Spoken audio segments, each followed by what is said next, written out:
Hi guys, this is JSON.com and I'm here with a review of the Oppo Reno6 5G, a phone which reminds me strangely a lot of the iPhone 12. Now we're dealing here with a handset which comes with a special Bokeh Flare feature applied to the photos and the videos. Basically it blurs the background and amplifies the light sources behind you to create a more emotional scenery. Now, it was unveiled this summer, it's still a rather fresh device, should be priced at around 499 euros. It's got the triple back camera, flat edges and a MediaTek CPU inside, plus 65 watt very fast charging. Now let's talk about the design first and foremost.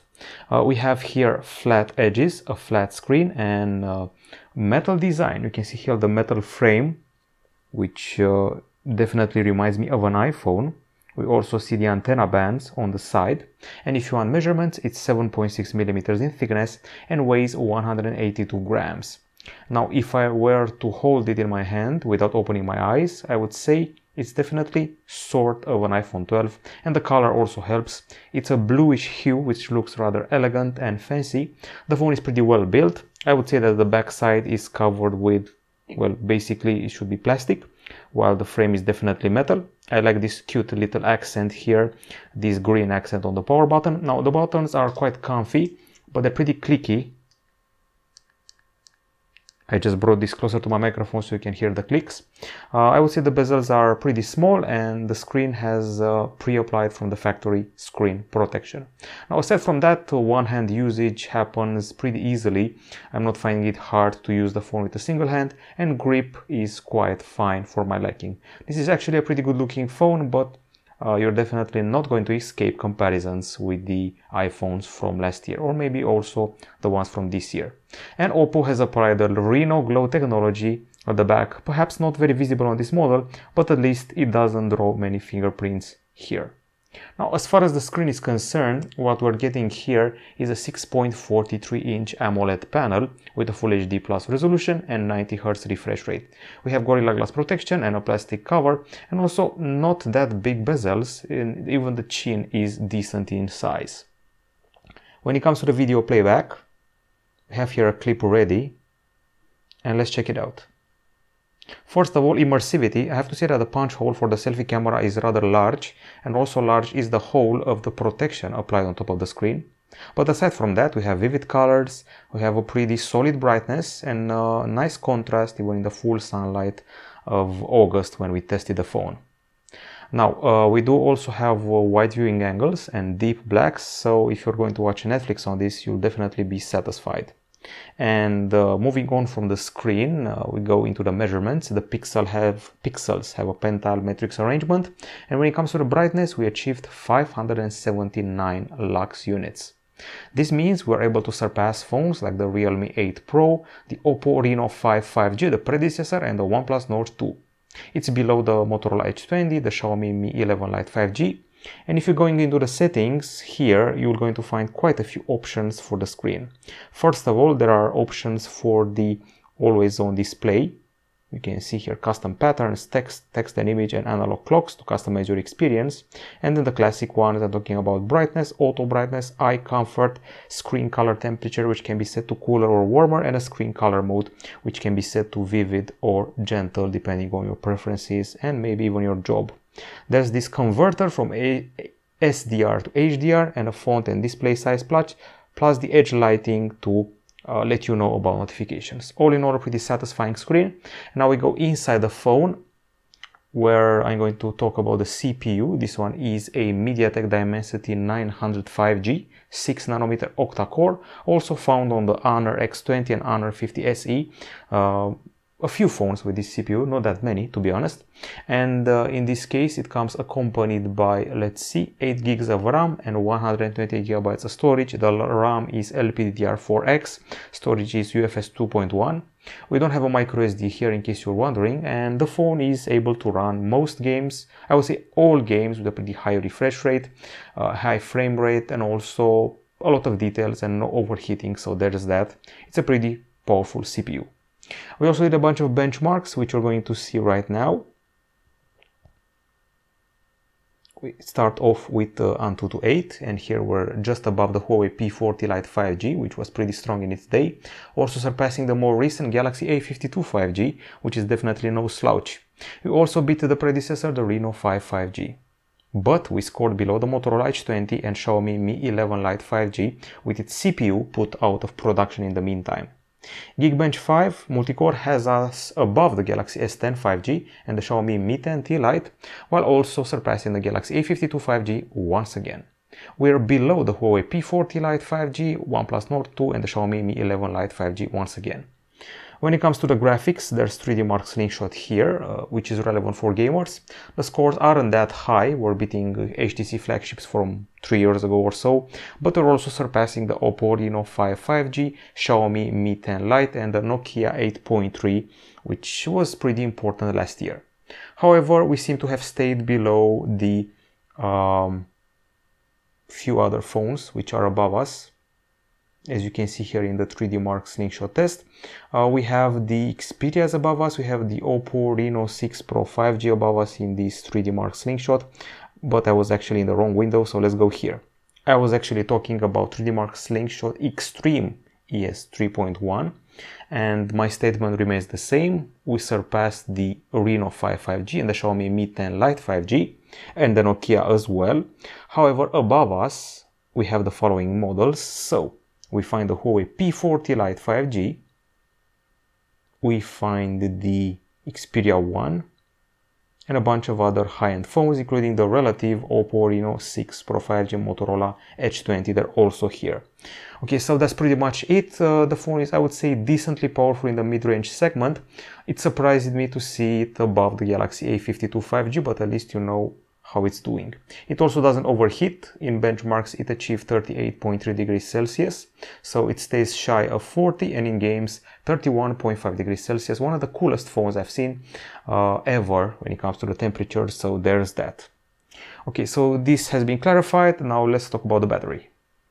Okay, so what we're dealing with here is a 4300 mAh battery, and it also charges at 65 watts with Super VOOC 2.0 technology. On paper we have a 35 minutes charge, and after 5 minutes you should get 4 hours of video playback.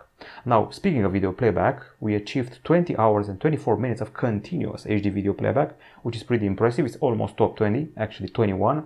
We've tested 500 phones, so it's pretty relevant. It beats flagship like the Galaxy S21 Ultra, but it's more relevant when it surpasses Galaxy A32 5G, the Motorola Moto G50 and Realme GT 5G. It stays below the highly recommended OnePlus Nord 2, Realme 8 5G and the Vivo X60 Pro. Once again, a good result in continuous usage. This is PC Mark, the famous benchmark for testing continuous usage, 12 hours and 31 minutes. This goes above phones like the Moto G50, as well as the Motorola Moto G100, Galaxy A52 5G and the Reno6 Pro 5G, even supposedly the higher end version of this phone. And it stays below the Poco X3 Pro, the Reno6 5G, the direct predecessor, and the Xiaomi Mi 11 Lite 5G. Charging is done in just 32 minutes, which is very impressive. The fourth spot and the top three aren't very high above by only 3 or 4 minutes.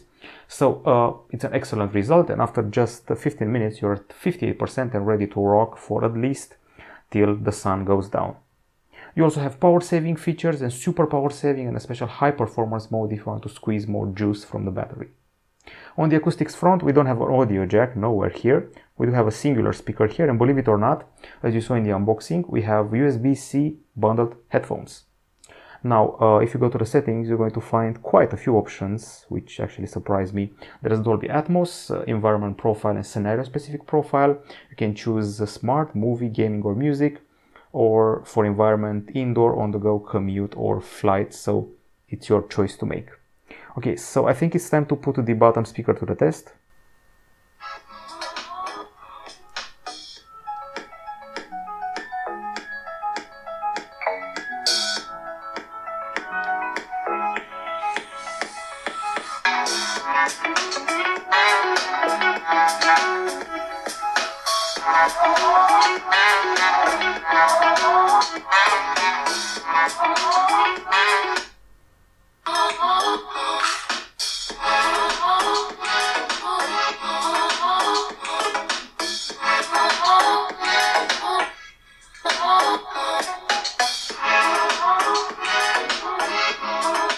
Okay, so definitely not the loudest in the world, even though we turn it all the way to the max.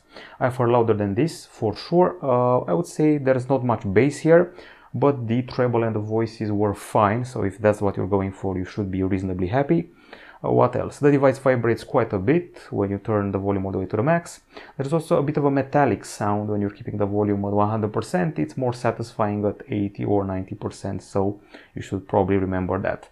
If you keep the device like this, you shouldn't cover the speaker, but when you're gaming intensively, you may cover it and it gets pretty muffled.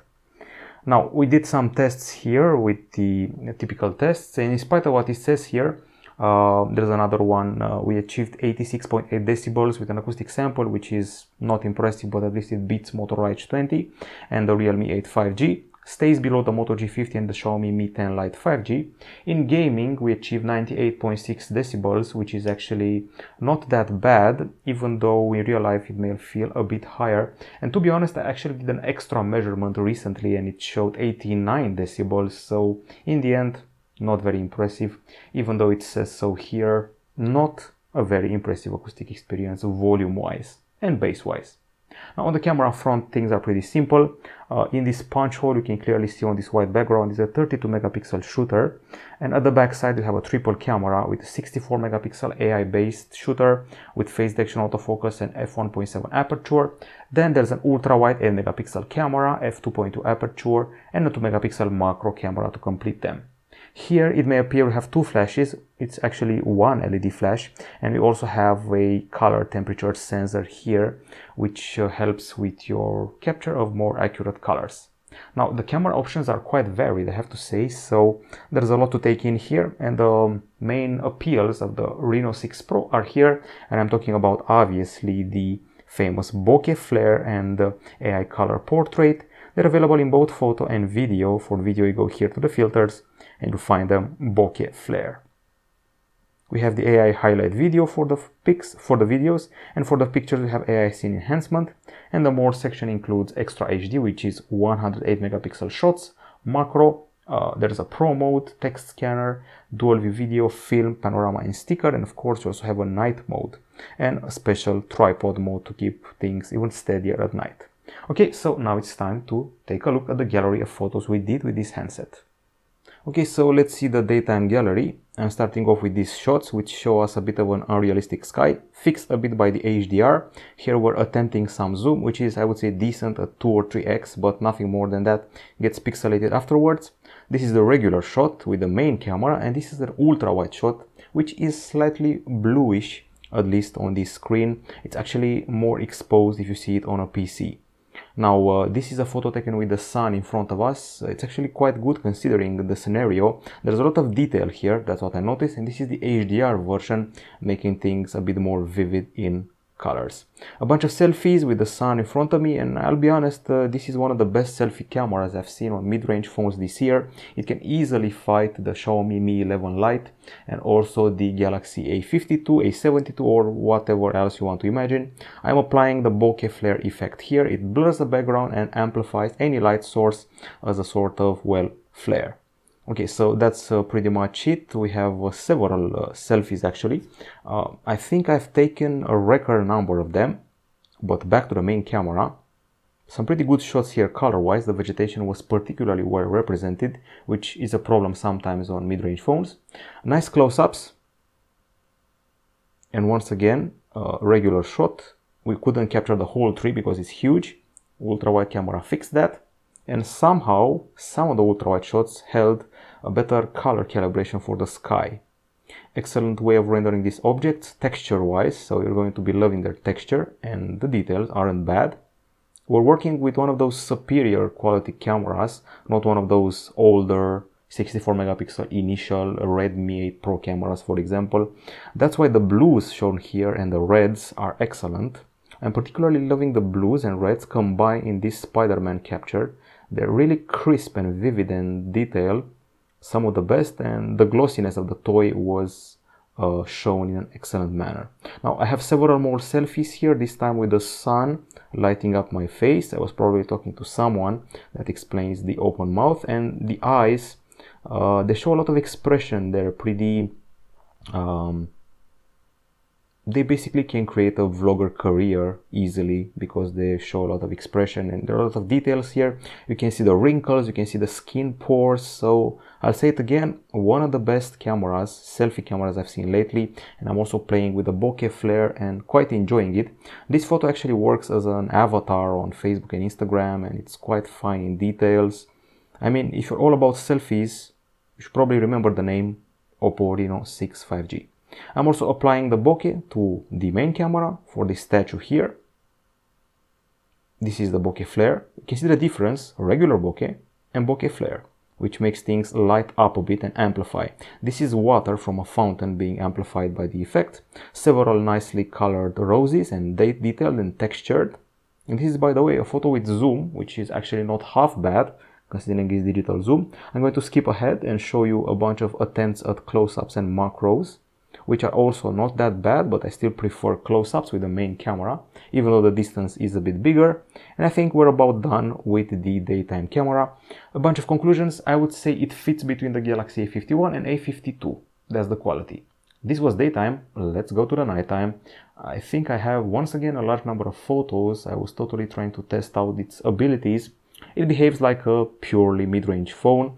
The ultra-wide camera is a bit of a mess. As you can see, it's a bit orange and the lights are a bit big, but the main one, particularly with the night mode, is quite solid. This is the bokeh flare effect in action. You can see the street lights behind me.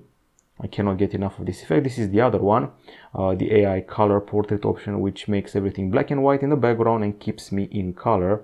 And I'm using it again here. Even though the quality is a bit poor, there's a lot of pixelation and noise on my face. You should find proper light sources if you really want to use these features, and try to avoid those reflections which appeared annoyingly on my face before. Now, if you're dealing with powerfully lit logos, here there should be a logo of a company. It's only with the zoom that I got to see it properly. Once again, the zoom surprises us. Digital zoom, and we have several more areas here.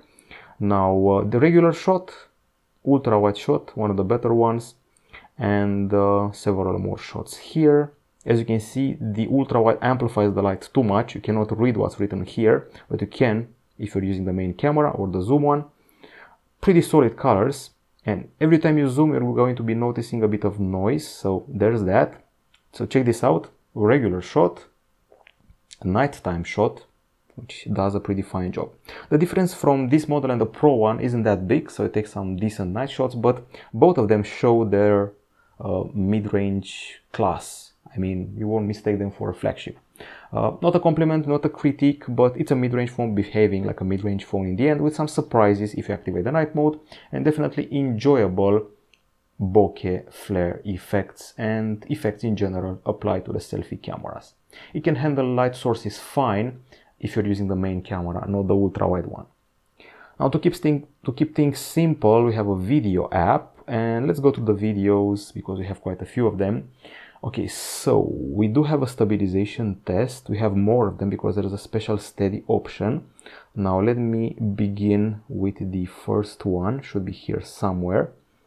Okay, so this is video number 1.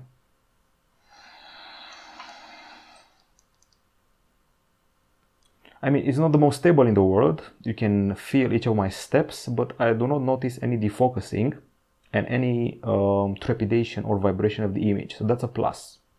This is the regular one without any special option activated. The next one should be here somewhere.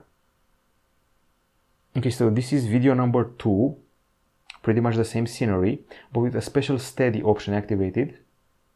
Now the trepidation has decreased. I mean, the movement caused by the movement of my legs, but there's going to be a bit of vibration in the image. However, the steady mode helps a bit, but it also makes the image a bit more, I would say, noisy. That's the vibe I'm getting here. And there's a bit of overexposure, which I felt. Let's try some colors this time. If you're filming in 4K, the images will be crisp and detailed, so that's fine. But it doesn't go further above the details of a Poco X3, for example. It's not as crisp and as sharp as a Galaxy A51 or A52. The colors are well kept in check, maybe except for the vegetation, which is a bit too amplified and bright for my taste. Okay, panoramic shot. There's no shakiness in this image, so that's fine. The sky is unrealistic in color. And I found the acoustic to be a bit echoey and it cannot handle the wind. If it's a windy day, there will be some problems. Okay, and we should also have a selfie video or two. Test AI highlight video.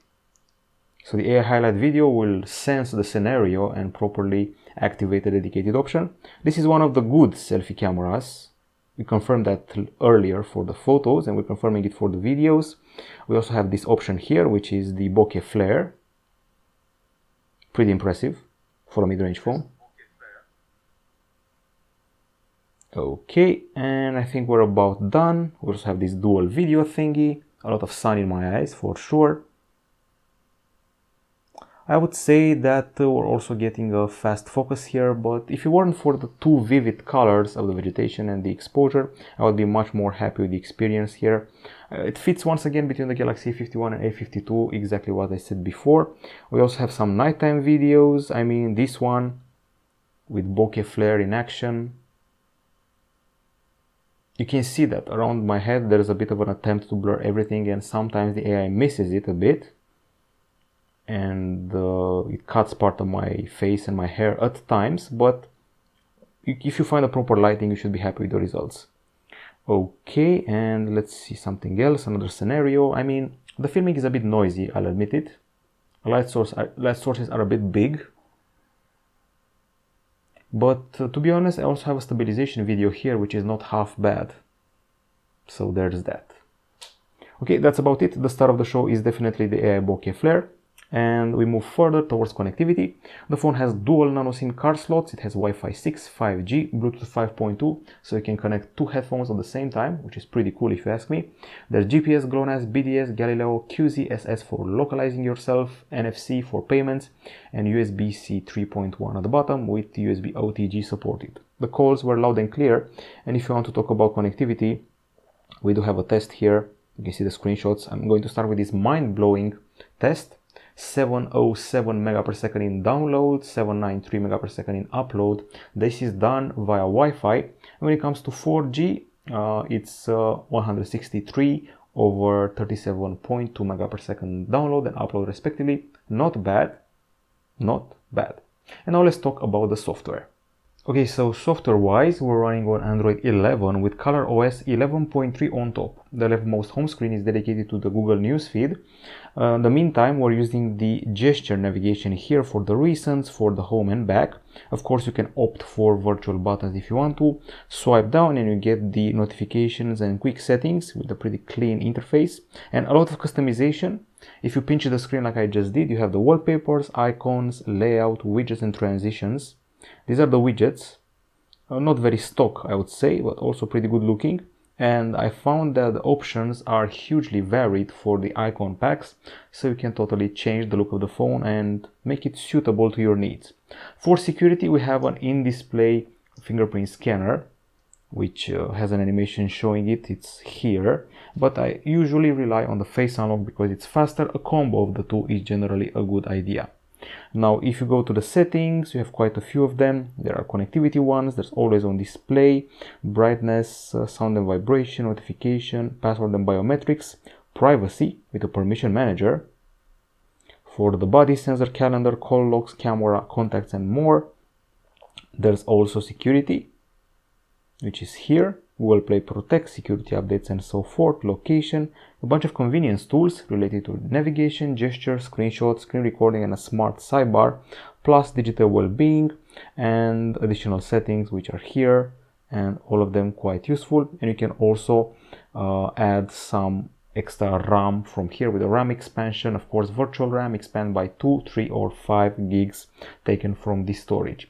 This is the sidebar. If you swipe it like this, you can activate these apps which are floating on the screen for an extra layer of multitasking.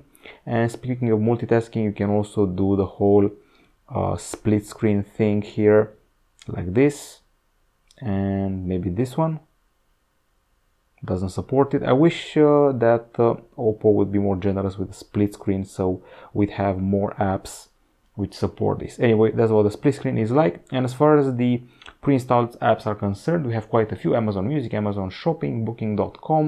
We also have Clone Phone, there's Facebook, there's File Manager, there's games here, which will allow you to trigger special options for each of your titles. You have a game focus mode, so you won't be disturbed by notifications and things like that. And also options related to performance and touch input. We also have O Relax, which is an app which lets you unwind and get disconnected a bit from the technology, with quite a few options and relaxing backgrounds and tunes. Now, aside from that, let's see what else we have here. So aside from O Relax, we have podcasts, PUBG Mobile, Prime Video, and TikTok is also pre-installed, as well as weather and YouTube. Okay, so that's pretty much it. Software-wise, I would say we've covered everything. I actually forgot about one. It's called the Phone Manager. It's this one, very useful for optimizations and cleaning, payment protection, privacy permissions, and more, and diagnostics. Okay, so we're at the end of the review. Let's access our website and go here to gsmphone.com. It's time to tell you about the pros and cons for the phone. On the pro side, it's a well-built phone which is pretty comfy, it's pretty looking, it's got a bright screen at the front, it's got a pretty solid performance on account of the CPU, good battery life, very fast charging, solid selfies taken with this front camera, excellent bokeh flare effects on par with the Pro model, pretty solid night mode, decent stabilization, and fast connectivity, especially Wi-Fi. As you saw before, we have a customizable UI. I just showed you with those icon packs, and those are the pros. On the cons, the clicky buttons I would mention, the screen protector here, which I would say leaves a bit of a big hole for the selfie camera. At the same time, we have a singular speaker at the bottom, which is pretty easy to cover in landscape mode, underwhelming when it comes to the bass and the volume. The zoom is also not very impressive, even though it redeemed itself in some instances. The ultra-wide camera is a bit of a bummer during the nighttime, and also during the day there are some drawbacks. The videos, you may feel at times that they have some too vivid colors, and aside from the lack of stereo, the lack of microSD, and the lack of IP certification, that's pretty much it. In the end, this feels like a pretty artistic phone because it has an excellent way of creating those bokeh flares with the back camera, with the front camera. We have an excellent screen for media consumption and for gaming, a pretty powerful CPU. So I would say that it's a phone for games and travel. And when you're traveling, you're going to be taking some very nice selfies, very nice bokeh flare videos and photos, and captures of roses, and not only that. So basically, games, travel, bokeh flare, and a good looking phone with a familiar flat edge design. It's worth it if you get a proper price for it, a proper offer. It has quite a few of the features of the Pro model. Bye bye.